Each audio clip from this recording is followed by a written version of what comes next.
Effectivement, je me présente Joël Bakri. Je suis Monsieur coordinateur Elie, de l'organisation SDD Noti et je suis aussi chercheur au Centre Crégette de l'Université de Togo. Et aujourd'hui, je vais vous parler de la prévention des conflits au fond sauvage dans les 7 selles en RDC et vouloir savoir quel mécanisme en phase de mise en œuvre à Montréal. Au fait, c'est une étude que nous avons pensé réaliser au sein de la SDB lorsque nous avons constaté qu'en RDC,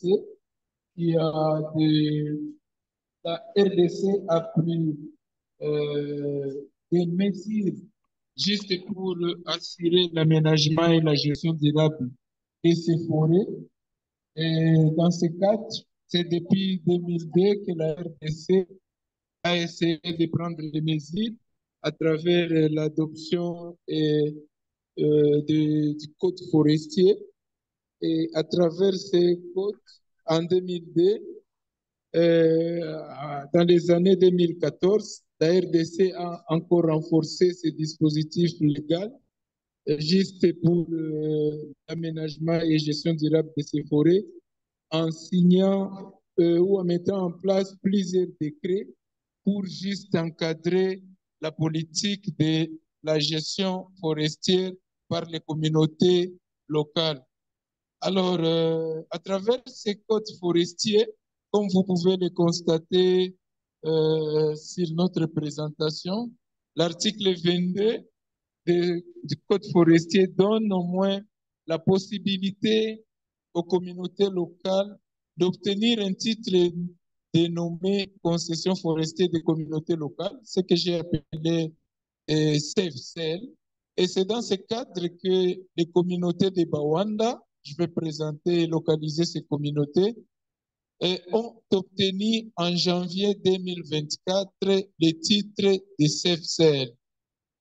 Et nous allons encore rappeler ici que il est scientifiquement prouvé que la coexistence des humains et des animaux sauvages dans un même espace engendre plusieurs problèmes. Et d'ailleurs, les présentateurs qui m'ont précédé l'ont souligné. Et c'est pourquoi, chez nous, nous avons pris le courage au moins d'essayer de comprendre qu'est-ce qui va se passer ou comment prévenir les conflits hommes-femmes dans les CFCL qui sont en cours de mise en œuvre en RDC dans cette phase expérimentale. Alors, pour localiser la communauté de Bawanda ou les CFCL Miwe Nalinga, les CFCL Miwe Nalinga, pour vous les faire comprendre, surtout pour ceux qui sont en train de nous suivre en dehors de la RDC, et cette CFCL est située en RDC dans la province du Sud Kivu, en territoire de Mwenga, et dans la chefferie de Basile, groupement de Bawanda. Et cette CFCL est constituée de 4900 hectares. Et dans cette CFCL, nous avons 7 villages qui la constituent. Et cette CFCL est située entre 1300 mètres et 1500 mètres d'altitude. Et par rapport aux villages qui constituent cette CFCL, nous pouvons vous parler de Kyunga, il y a Bowe, il y a aussi Tuseswa, il y a Mito, il y a Kitamba, il y a Wimbi et il y a Kalamba. Alors, quel est l'objectif de l'étude que la SDD s'est fixée à réaliser juste pour aider à mettre en place la conservation de la biodiversité et le développement socio-économique des communautés locales au niveau du groupement de Bawanda à Mwenga?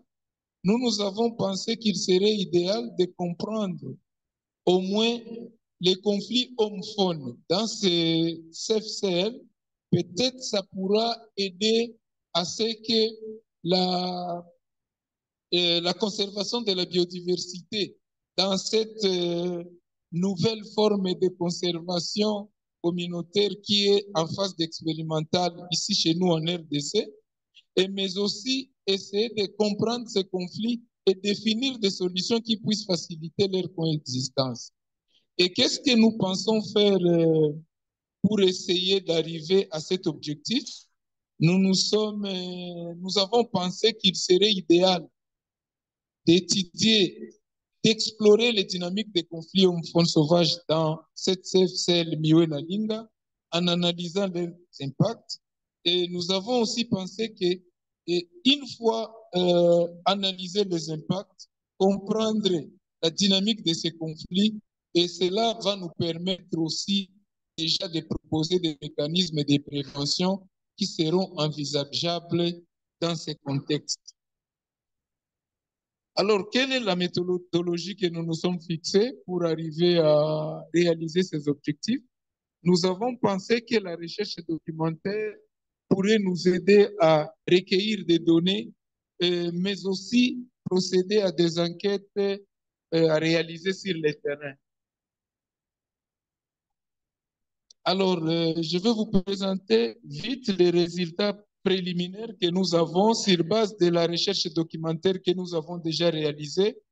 Et cette recherche s'est basée sur les rapports des inventaires multiressources qui ont été réalisés dans ces CFCL dans les mois de décembre 2024 et janvier 2025. C'est ici récemment. Et en analysant ces rapports, nous avons constaté qu'il y a 3 conflits qui sont relevés dans ces CFCL, et notamment il y a la destruction des étangs piscicoles par les Potamogalus velox, qu'on appelle localement Amwenga Konda, que vous pouvez voir là-bas. Je souligne que ces images ne nous appartiennent pas. Nous les avons utilisées juste pour l'illustration, nous nous excusons pour ça. Et deuxième conflit, nous avons constaté qu'il y a les ravages des poules par les Canis addictis, c'est un animal appelé localement Amwenga Nyambwe.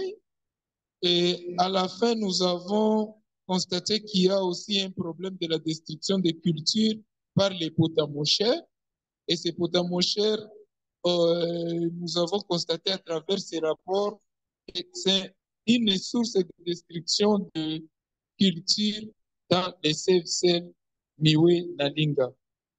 Maintenant, pour ce qui concerne les mécanismes de prévention locale que les communautés locales utilisent actuellement pour lutter contre la destruction de leurs champs, de leurs étangs piscicoles, nous avons constaté en analysant ces rapports que la communauté locale procède par le piégeage des animaux qui viennent détruire leurs étangs piscicoles, mais aussi leurs champs de culture.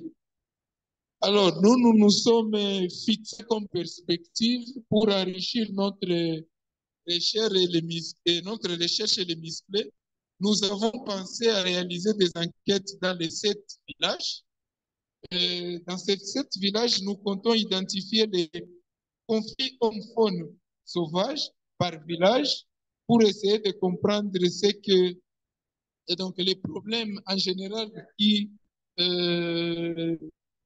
donc les conflits hommes-faunes, et particulièrement pour chaque village, mais aussi vouloir savoir et identifier les mécanismes de prévention locale pour chaque village. Et cela, nous pensons qu'en ayant les données sur, en identifiant les conflits hommes-faunes sauvages pour chaque village et en ayant des données et des informations sur les mécanismes de prévention locale pour chaque village, cela va nous permettre de proposer des mécanismes de prévention visant à concilier les objectifs de conservation de la biodiversité et les besoins socio-économiques des communautés locales dans ces CFCR. Je pense que pour notre présentation, il n'y a que ça que nous avons prévu pour aujourd'hui. Nous vous remercions pour votre attention.